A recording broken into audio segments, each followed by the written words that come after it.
Hey guys, during this video I'm going to talk about my 3 favorite RACETAMs. This is a very popular question, so I thought I'd talk about it. Although note that during this video we are not talking about phenylpiracetam. Why? Because that's more of a drug. It's so strong. It is, although, the word has racetam in it, it is not like the typical racetams.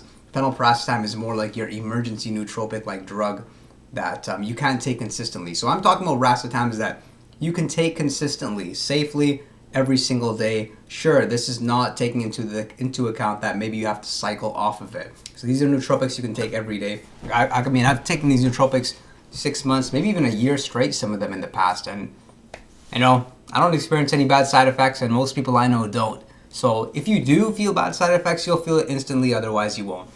Top three racetams in no specific order will be piracetam, aniracetam, and oxiracetam. And then a notable mention would be pramiracetam. I really like pramiracetam. All of these nootropics, kind of like a white substance. They don't taste awful. Piracetam tastes the worst of the 3. Excuse me. Aniracetam is best for things like word recall, things like just socializing. If you have a little bit of anxiety in social situations, if you're on the phone a lot, if you're in sales, that would be the most appropriate nootropic to take of the racetam family. You'll know it's working because once you go off of it, trust me, your social skills will not be as strong as they are before. Now, what I like about oxiracetam is it has those same benefits of aniracetam to a lesser effect, although oxiracetam is just more of a stimulant. You feel a little bit more alert, almost like Noopept. So oxiracetam is good in that it will help you certainly hone your social skills, but at the same time, it'll help you with things like focus, task switching, right? Levels of motivation especially, and just energy levels. There's times during during the day, let's say halfway through the day when, excuse me, you just need like a pick-me-up, have some oxiracetam. Yeah, you'll feel much better. Kind of like an adaptogen almost. Piracetam is the weakest of the 3. What's good about it though is piracetam just works synergistically with the others. So if you're only looking to purchase one nootropic of the 3, one racetam of the 3, I would not recommend piracetam. Piracetam is just great when you're taking other racetams. And this is known, it has a synergistic effect.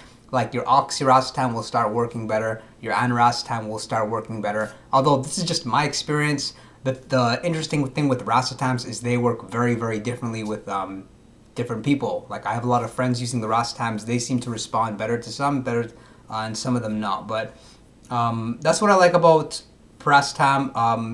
Piracetam is probably the best of the 3 if you are studying and you're a student.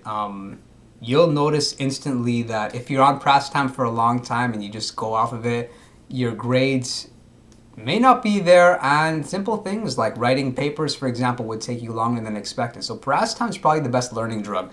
Now, recognize that if you're taking any of the racetams, you should be pairing it with a choline source, alpha GPC, CDP choline, or choline bitartrate. This stuff's awfully cheap, so that shouldn't be an issue.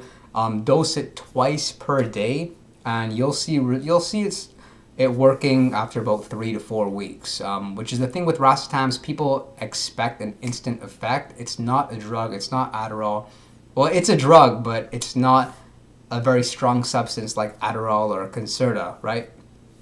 But the stuff does work. You'll feel after a month of taking the racetam is just more motivated in itself. And people say it's not. People say it a little bit like kind of dehumanizes you, but not really. You're just more motivated. There's nothing wrong with that. Just to the point that maybe you won't want to like have as much of a social life. That was kind of my experience when I started with that, but man, no regrets. I'm so grateful for finding the racetams. They can get expensive. The taste isn't great, but they're worth it. The only one piracetam, so just in terms of the taste, because people seem to really care about this, and I don't blame them. Piracetam of the 3 doesn't taste, it tastes pretty bad. but you'll get used to it. So RACETAM is a good idea to get in capsule form. It's one of the cheapest RACETAMs out there. Racetam is by far the worst tasting RACETAM, probably the worst taking nootropic I can think of, along with Tribulus. That Tribulus people use for testosterone, that is the worst tasting nootropic in my opinion. So Racetam's up there. If you purchase that one, make sure you get it capsuled, or you buy a capsule maker, which is something you can do. They sell them on eBay. And hope that was helpful, guys. It's Mike here. Look forward to seeing you in the next video. As always, if you want me to review something in the future, just comment below or hit me up by email, and I'll look forward to seeing you guys next time. Cheers.